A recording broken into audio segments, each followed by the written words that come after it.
തെന്നിന്ത്യൻ സിനിമാ നടി കീർത്തി സുരേഷ് വിവാഹിതയാവുകയാണ്. ബിസിനസ്സുകാരനായ ആന്റണി തട്ടിലാണ് വരൻ.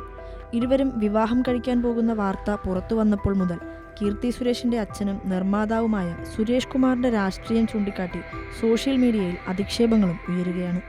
സുരേഷ് കുമാറിന്റെയും ഭാര്യയും നടിയുമായ മേനകയുടെയും BJP ചായ്വും സംഘപരിവാർ അനുകൂല നിലപാടുകളും സോഷ്യൽ മീഡിയ നേരത്തെ തന്നെ ചർച്ച ചെയ്തതാണ്. കൂടാതെ ദി കേരള സ്റ്റോറി സിനിമയെ അനുകൂലിച്ചും ഇവർ നിലപാടറിയിച്ചിരുന്നു. ഇതിനെ തുടർന്നാണ് ആന്റണിയുടെ മതം ചൂണ്ടിക്കാട്ടി സംഘപരിവാർ വർഗീയ അധിക്ഷേപം അഴിച്ചുവിടുന്നത്. ഇത് ദക്ഷിണേന്ത്യയിലെ അടുത്ത ലവ് ജിഹാദ്.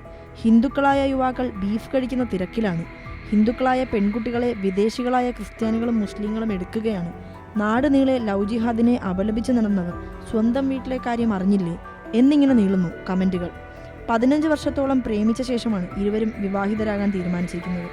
രണ്ടുപേരുടെ സന്തോഷത്തിൽ വർഗീയ വിഷം കലർത്തുന്ന സംഘപരിവാറിനെതിരെ വിമർശനവും സോഷ്യൽ മീഡിയയിൽ സജീവമായി തന്നെ ഉയരുന്നുണ്ട്.